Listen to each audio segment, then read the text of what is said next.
Hi guys, and welcome back to another video. Some of you may remember my cheap eBay gaming PC video from a few months ago, and that I've not had much success in overclocking the legendary Q9600 that came in it. And for that reason, today we are finally revisiting the Socket 775. You all know I like a good bargain, so I went shopping on eBay again. The bundle I managed to purchase for £47 or 58 USD came with Asus P5e motherboard, 8GB of blazing fast OCZ DDR2 memory and a Q9550 processor. You may argue that Core 2 Extreme and a P45 based motherboard would be a better fit for this test, but yes, I do agree. However, money! The P5e, sharing the same PCB as the top of the line Asus Maximus Formula, was the true enthusiast board.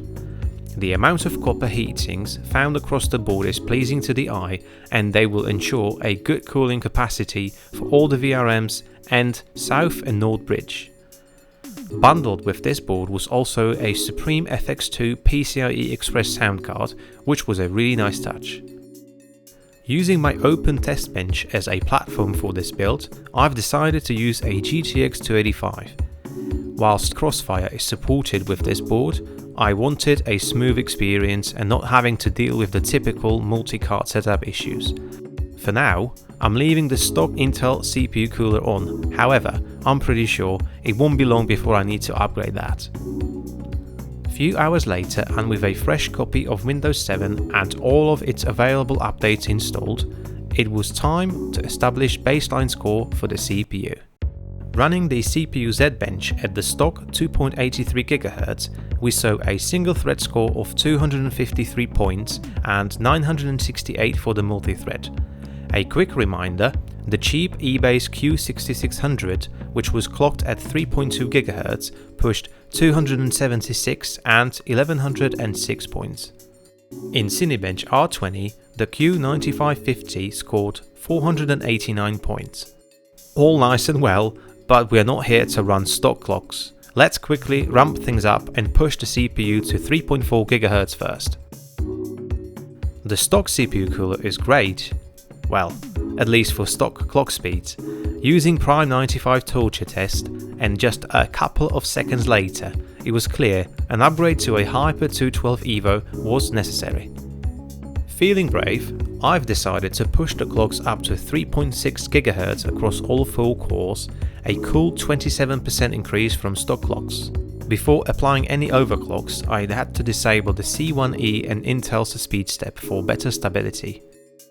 With the multiplier of 8.5 and FSB at 424, the only other setting I had to then adjust in BIOS was memory voltage, where I dialed in 2.2 volts, the rest was all left on auto. With the 3.6 GHz on core, let's see if and how much of improvement we get in CPU Z test.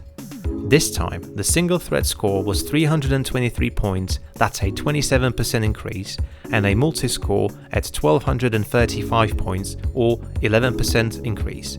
I'm really impressed and good to see the CPU score scaled nicely.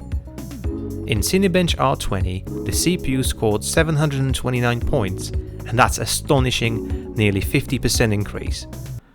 Let's make sure the system is somewhat stable before we jump into any games and that we have the temps under control. Hyper 212 was more than capable of keeping the CPU around 58C, and with no system crashes or freezes to report, I then proceeded to test some games. I see no other way but to first ask, can it run Crysis? Yes, it can. Using high settings at 1080p, we saw an average of nearly 46 FPS. The GPU is utilized in high 90s, but the CPU is not seeing a constant 100% usage on any of its cores. Game felt okay to play, but there were some hitches present, reflecting on the 1 and 0.1 lows. Changing to medium pushed the average to 64 FPS and somewhat smoother gameplay. Damn, I'm actually disappointed. I suspect if we lowered the resolution to say 1600 by 1900, the game would run stupidly fast.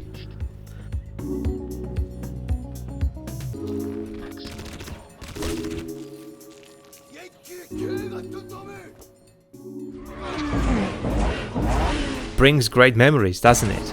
That intro sound is legit. The Need for Speed Undercover was next. With maxed out settings, I saw an average of 45 FPS. GPU usage hovered between 75 to 80%, but the CPU was much more at work here, with 2 or 3 of its cores nearly maxed at all times. This game plain simply refuses to run on anything with more than 4 cores, which is a shame really. Such a good game.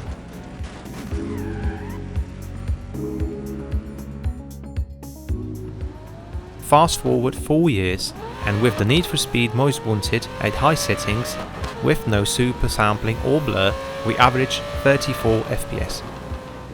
The GPU was hard at work in mid-90s, and same for the CPU across all 4 cores. The game ran perfectly, knocking down few settings to medium and ISO nearly 60 FPS on average. This game lacks some of the fun from Undercover, and it was not as enjoyable to play due to the steering lag. However, a proper police chase, especially at higher levels, is still amazing and very challenging. Oh my god. The Citadel. What the hell is happening? Half-Life Episode 2 was next, and since it runs on Source Engine, the PC had no trouble to push rock-solid 60 FPS even with all the graphical settings dialed up to 11. Both GPU and CPU saw around 50% usage on average. I feel like replaying the whole series soon. Let me know in the comments down below, which is your favorite Half-Life and why that is.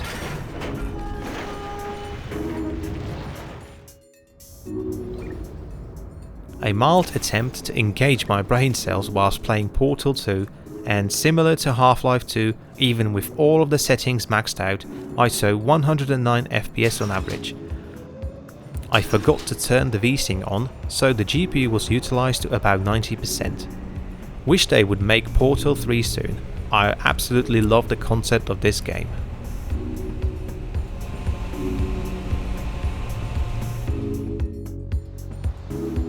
And of course, would not be a test without GTA 5. Limited by the amount of VRAM on the 285 and using normal settings, I saw nearly 37 FPS on average.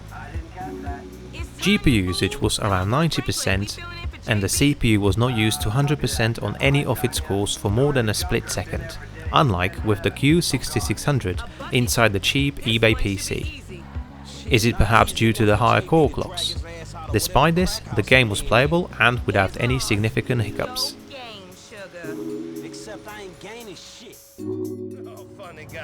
Taking my lovely and charming cousin to a poker game, here in GTA 4.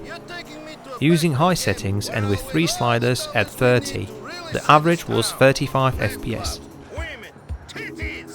Despite the good GPU usage in mid-80s and great CPU usage across all cores, the experience was awful. Slowdowns and regular stutters. I was sure to see better experience in this game under Windows 7 and by using older hardware. But enough is enough. I'm going to test this game with more modern cards until I achieve solid 60 FPS. You guys, give me your best bet. Using my test bench that runs a Core i9-10850K, what GPU does it actually take to achieve solid 60 FPS in GTA 4? Only legit answers down below, please.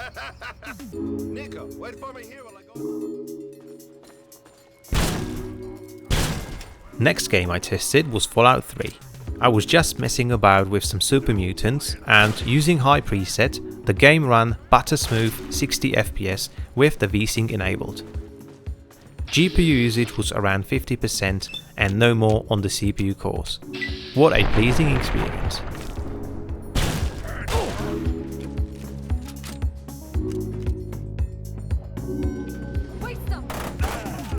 F.E.A.R 2 was next, and this is my first experience with the franchise. Using maxed out settings and VSync enabled, I saw nearly 59 FPS on average. the GPU usage was in mid-60s, while the CPU was mostly utilized by 2 cores. A very refreshing gameplay, this games feel very old school.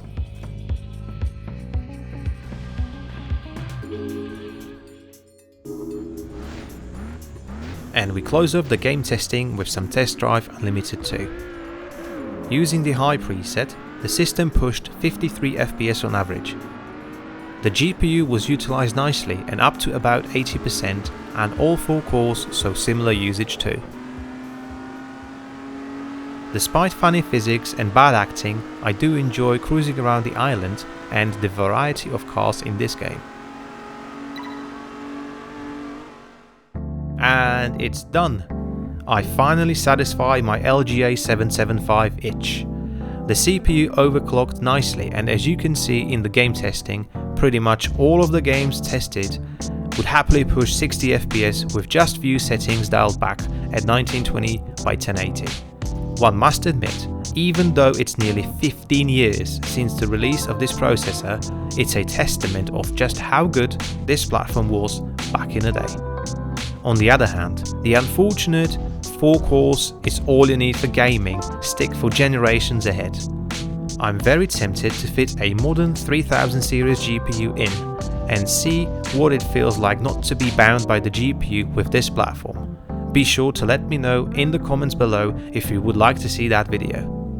And as ever, thank you very much for watching the video. If you enjoyed, give it a like, or go wild and hit that subscribe button. I appreciate it all, and I hope to see you all in the next one.